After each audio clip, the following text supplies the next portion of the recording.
So where and why do you get cavities?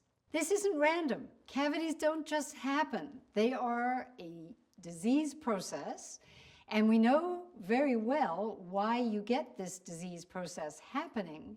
And if I can explain it to you, you will be able to think about how much risk you are at for cavities and where those cavities might occur in your mouth. So the key thing here is, where does plaque accumulate?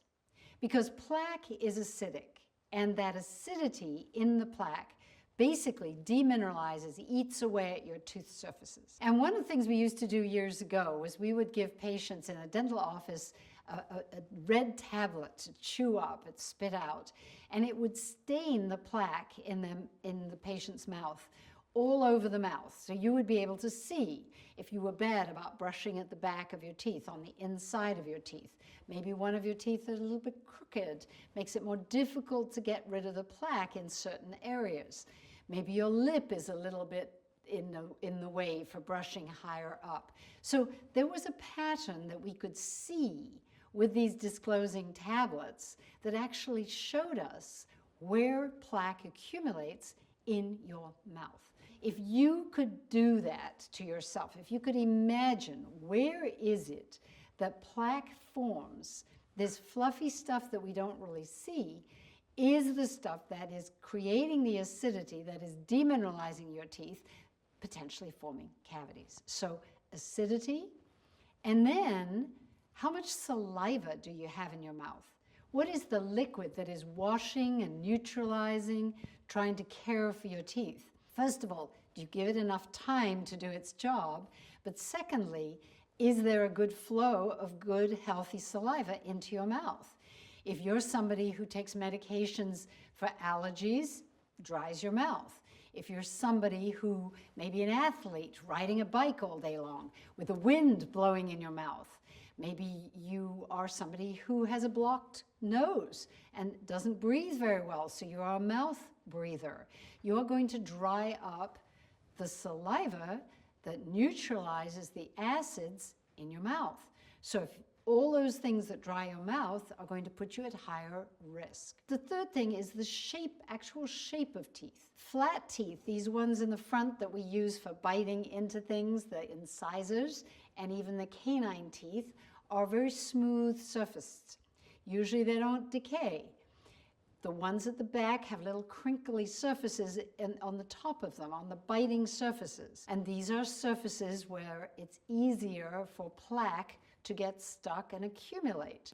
So usually decay is found in these places where plaque can stick and accumulate. It isn't so much the quantity of plaque, it is the duration of the acidity.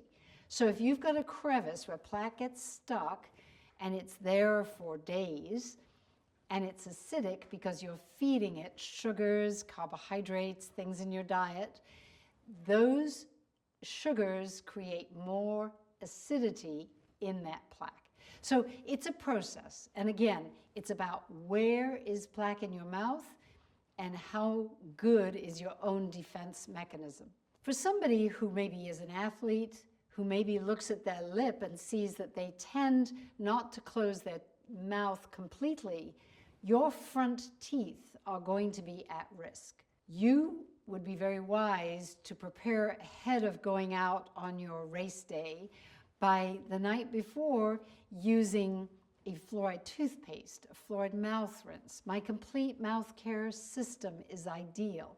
After you are having the carbohydrates and the sports drinks and the Gatorade, use a little xylitol, because that will help you to quickly alkalize your mouth, interrupt the acidity, help you get rid of plaque. Ideally doing this preventively 6 months earlier so that you no longer have plaque in your mouth. You see, that's the greatest thing about xylitol.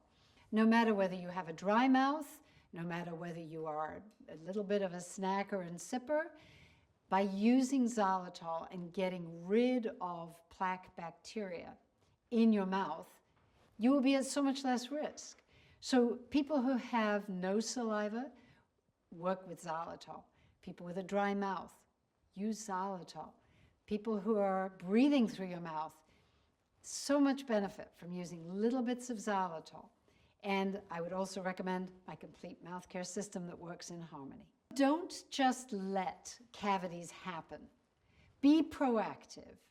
Start using preventive strategies. And particularly if you have a dry mouth, if you're just starting to take medications that dry your mouth, or your child is on a medication that will end up drying their mouth, start taking action before you have troubles, and you'll be able to prevent them. And if you're in the middle of something, you're maybe a lady with Sjögren's, and you just think there's nothing you can do. I have taken Sjögren's patients who had nothing but cavities all their lives. And within 6 months, we got rid of the plaque-forming bacteria and stopped them from ever having another cavity in their teeth. So if you'd like to learn more, I have a book, 2025 edition of Kiss Your Dentist Goodbye, which is now on Amazon and popular in Kindle and paperback. And if you want to explore more about my complete mouth care system, lots of videos for doing that and places to leave questions below.